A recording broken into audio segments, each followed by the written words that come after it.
Hi everybody, thanks for joining us for Northern Ag TV. Well, yesterday Colton told you about the Trump administration dropping the criminal charges against Charles and Heather Maude, a South Dakota ranching family who the Forest Service filed charges for theft of federal property on an issue that really came down to a fence line dispute. Yesterday, the Maude family was in Washington, D.C. for a press conference where they were joined by Ag Secretary Brooke Rollins and past South Dakota Governor and current Homeland Security Secretary Kristi Noem. This family, targeted solely over what should have been a minor civil dispute over grazing rights on 25 acres of public land, was prosecuted, credibly threatened with jail sentences so extreme that they were told to find alternatives to raise their young children.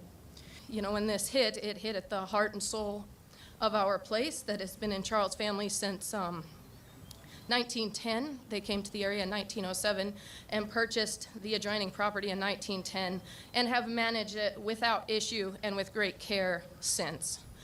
And when this unnecessary grievance came to our family, we knew that we were innocent of any wrongdoing, and we sought to find a resolution, and that was not forthcoming from the other side. I'm so disgusted by the Biden administration that they would do this and persecute a family and threaten to take their children away from them just because they wanted to be political and they wanted to do a land grab of land that never belonged to them to begin with. Working across the Trump administration, we will ensure that all similar Biden-era prosecutions against law-abiding Americans are immediately addressed.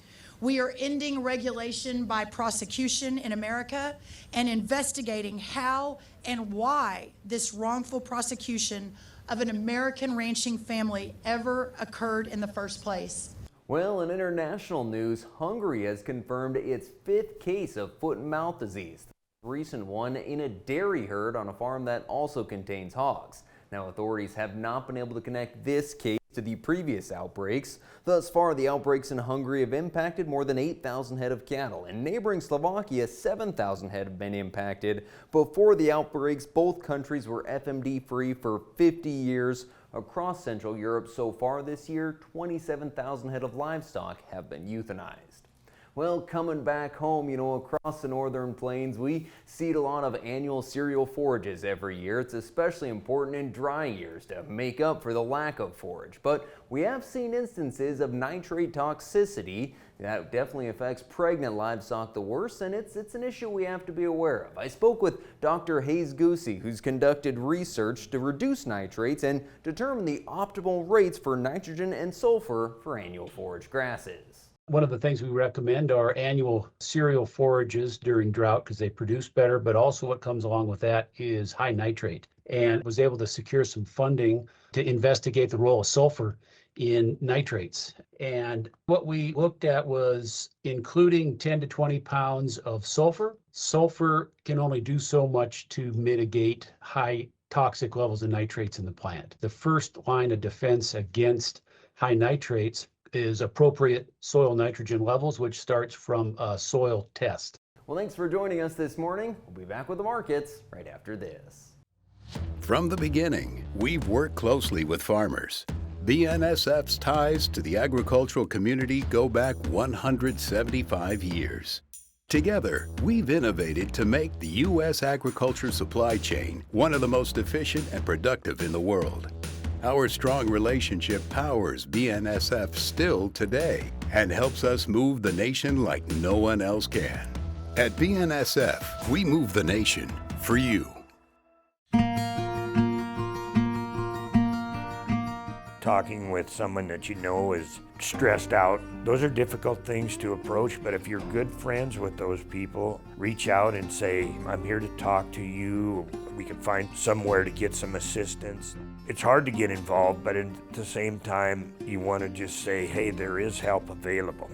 For more tips in dealing with stress in agriculture or for free counseling for egg producers, visit beyondtheweather.com. Well, in the cattle futures, it was starting to feel like the market was never going to go down. We were just higher and higher every day, setting new contract highs I don't know how many times. But on Wednesday, we did see the future slide lower. I'm not saying we're not going to get to that $300 mark on the August feeders, but we did see a pretty steep pullback down $1 to $2 in both live and feeder cattle. We were getting a lot of support from box beef.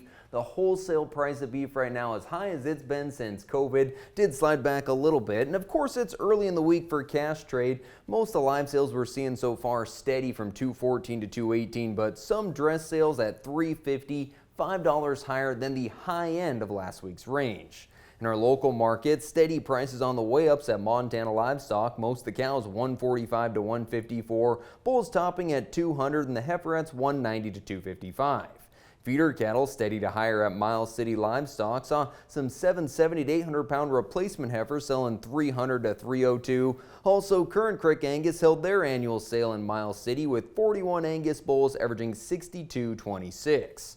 And a bit of short covering was supporting the grain market on Wednesday, but by the close of the session, it wasn't a lot of movement. Most of the contracts did manage to pick up off of the lows that were found just the day before. The market has been pressured by moisture arriving to some areas, improving winter wheat conditions nationally, and the planting pace for pretty much every crop running ahead of the 5-year average.